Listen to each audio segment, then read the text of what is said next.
Halo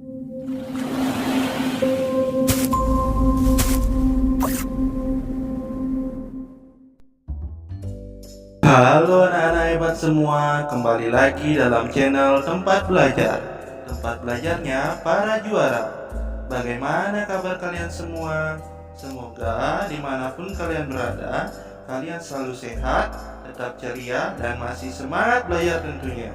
Nah anak-anak hebat semua, sebelum kita lanjut ke pelajaran kita kali ini, jangan lupa di subscribe dulu ya, agar anak-anak tidak ketinggalan video-video terbaru dari channel Tempat Belajar. Halo anak-anak hebat semua, pada kesempatan video kita kali ini, kita akan belajar IPAS kelas 4 SD pada bab 7, bagaimana mendapatkan semua keperluan kita pada peta konsep dan uji pemahaman. Halaman 193 sampai dengan 194. Nah, anak-anak semua, disimak baik-baik ya video kita pada kali ini agar anak-anak dapat memahami dan mengerti materi kita pada kali ini. Nah, anak-anak semua, langsung saja kita ke materi pada kali ini. Anak-anak, perhatikanlah peta konsep berikut ini. Kebutuhan manusia berdasarkan kepentingannya ada 3, yaitu kebutuhan primer, kebutuhan sekunder, dan kebutuhan tersier. Nah anak-anak, ada pun contoh dari kebutuhan primer yaitu sandang, pangan, dan papan. Dan kebutuhan sekunder adapun contohnya yaitu HP, kendaraan, sepatu. Dan kebutuhan tersier contohnya mobil, liburan, tas branded. Nah anak-anak semua, cara mengurutkan kebutuhan yaitu yang pertama, mencatat semua daftar kebutuhan, kemudian menyusun kebutuhan berdasarkan tingkat kepentingannya, serta membuat diagram prioritas. Seterusnya membuat catatan kebutuhan dan alokasi dana, dan memenuhi kebutuhan sesuai dengan daftar yang telah dibuat. Nah anak-anak, marilah kita uji pemahaman. Aku dan kebutuhanku. Anak-anak, kalian adalah seorang pelajar. Sebutkan 10 buah benda atau barang yang kalian butuhkan. Urutkan benda tersebut dari yang paling penting sampai bisa ditunda. Jelaskan alasannya. Apakah semua keinginan dapat menjadi sebuah kebutuhan? Mengapa? Yang B, bagaimana aku memenuhi kebutuhanku? Anak-anak, buatlah urutan peristiwa cara pemenuhan kebutuhan manusia mulai dari sebelum uang ditemukan sampai sesudah uang ditemukan. Kemudian yang C, kegiatan jual beli sebagai salah satu pemenuhan kebutuhan.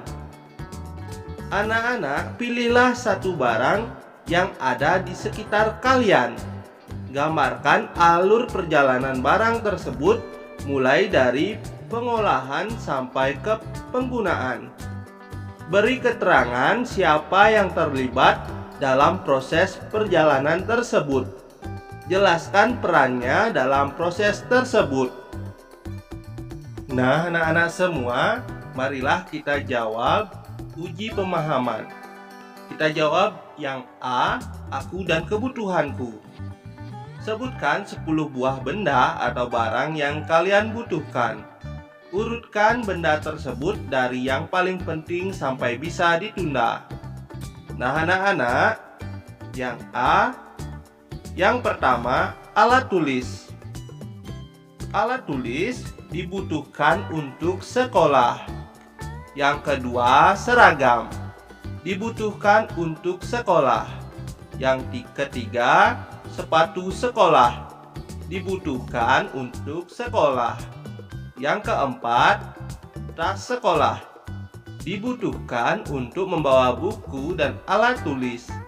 Yang kelima, wadah makanan bisa untuk membawa bekal ke sekolah. Yang keenam, sepeda bisa dipakai untuk ke sekolah setelah kebutuhan utama terpenuhi. Yang ketujuh, jam tangan bisa ditunda karena di sekolah sudah ada jam. Yang kedelapan, sepatu roda bisa ditunda karena bukan barang yang penting.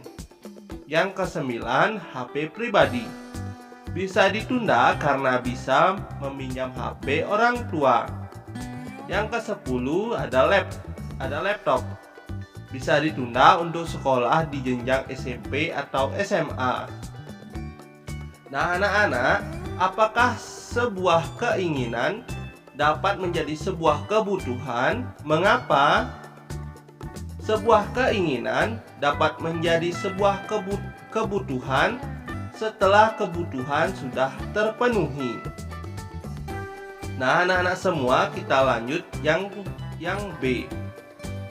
Bagaimana aku memenuhi kebutuhanku? Buatlah urutan peristiwa cara pemenuhan kebutuhan manusia, mulai dari sebelum uang ditemukan sampai sesudah uang ditemukan. Sebelum ada uang, orang menggunakan cara barter. Kemudian barang berharga dijadikan sebagai alat tukar. Kemudian muncul uang logam dan uang kertas. Kemudian muncul uang digital, ATM, dan uang elektronik. Nah, anak-anak semua, kita lanjut yang C. Kegiatan jual beli sebagai salah satu pemenuhan kebutuhan. Anak-anak, pilihlah satu barang yang ada di sekitar kalian.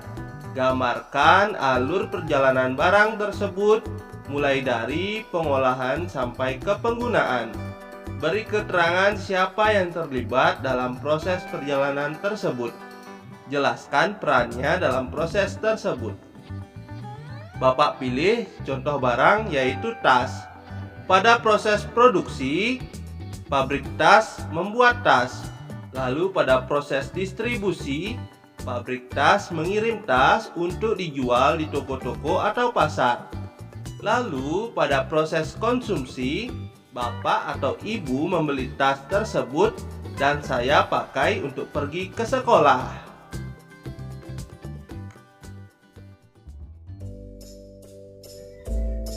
Nah, anak-anak hebat semua, berakhir sudah pembelajaran kita kali ini ya.